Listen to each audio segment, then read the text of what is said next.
मैं तस्वीरें दिखाता हूं आपको बेट द्वारका की।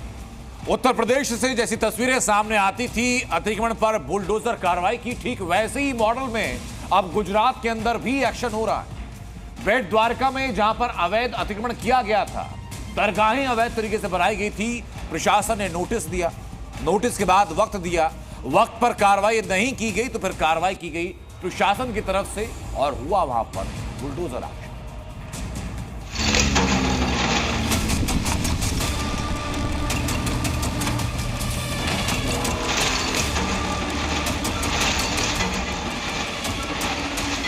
गुजरात के बेट द्वारका में बुलडोजर दहाड़ रहा है।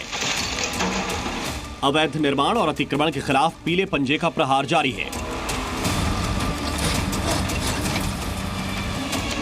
पिछले 3 दिनों से बेट द्वारका में बुलडोजर जबरदस्त एक्शन में हैं।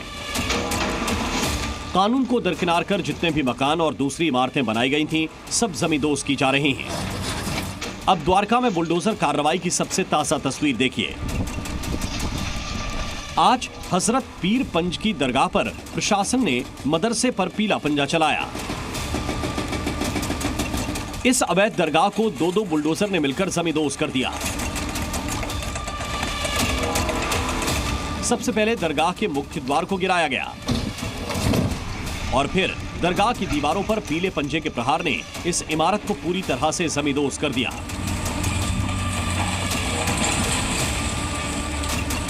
जहां आलीशान दरगाह थी, अब वो खंडहर में तब्दील हो चुकी है।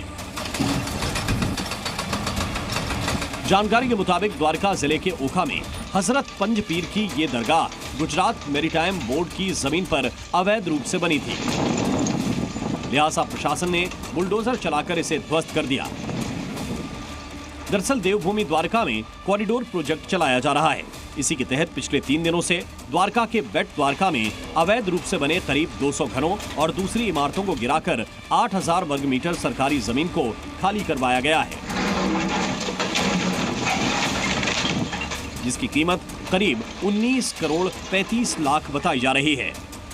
बेट द्वारका में डिमोलिशन का यह दूसरा राउंड है, क्योंकि 2022 में हुए डिमोलिशन के बाद हुए सर्वे में कई और अवैध निर्माण की जानकारी मिली थी, जिसके बाद ये कार्रवाई की जा रही है।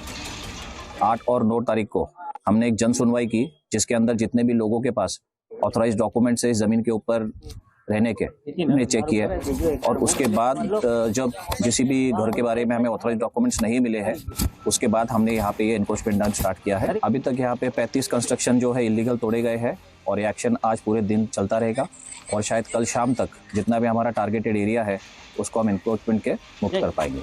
इस दौरान किसी भी तरह के विरोध से निपटने के लिए पुलिस प्रशासन की मदद से पैनी नजर रखी गई है। साथ ही सीसीटीवी और ड्रोन कैमरों से भी पूरे इलाके पर निगरानी की जा रही है। ब्यूरो रिपोर्ट, जी मीडिया।